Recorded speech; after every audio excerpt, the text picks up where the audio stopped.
Male subject sleeping in his car. In Portland, a hidden world. We're on call with Clackamas County paramedics in a seemingly endless race to save lives. Nationwide, the opioid crisis is raging. The overdose death rate now the highest in U.S. history. Kim Zimmerman knew she could be next. I had to choose the drugs. Even over family. She got help in a region that's now responding to the crisis in new and different ways. Paramedic Amy Jo Cook and her partner are the area's first community paramedics, not just showing up for emergencies. This is our crisis line. It's 24 hours a day. But following up with overdose patients, even weeks later, like Jackie Robertson, whom she saved with a Narcan shot when he overdosed on heroin in February. But he is still struggling. Even if they get care in the hospital, when they leave that, there's nowhere for them to go, no one to really reach out to. In Portland, 183 people died last year from opioid overdoses. Now, first responders are helping connect patients to long-term treatment through recovery housing.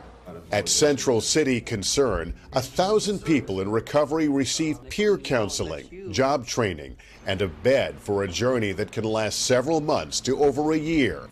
Dr. Rachel Solotaroff says those with shared housing are 3 times more likely to complete treatment. Some people have lost everything. They had jobs, families, master's degrees. But Kim Zimmerman couldn't break free. I did things I never thought I would do. After a car accident in 2009, Kim's doctor prescribed her an opioid for back pain. She knew the dangers of addiction, watching her own daughter struggle with it. But when her prescription ran out, she turned to OxyContin and later heroin. How bad did it get? I didn't even want to live. I mean, and I have kids and grandkids, and I got to that point, I just, you know, I felt I had so much guilt and shame. Kim lost her job as a manager in the tech industry. It shattered her marriage. After her 12th arrest, sheriffs gave her a choice: jail or a recovery bed. I saw my youngest daughter. She said if I was going to continue this way, that I couldn't be in her life anymore. Now 16 months clean, she's applying for jobs and focused on the one thing that keeps her going: family. What do you most want to look forward to? Having a place where I can have these guys over and hang with them and be grandma. I'm looking forward to being grandma again.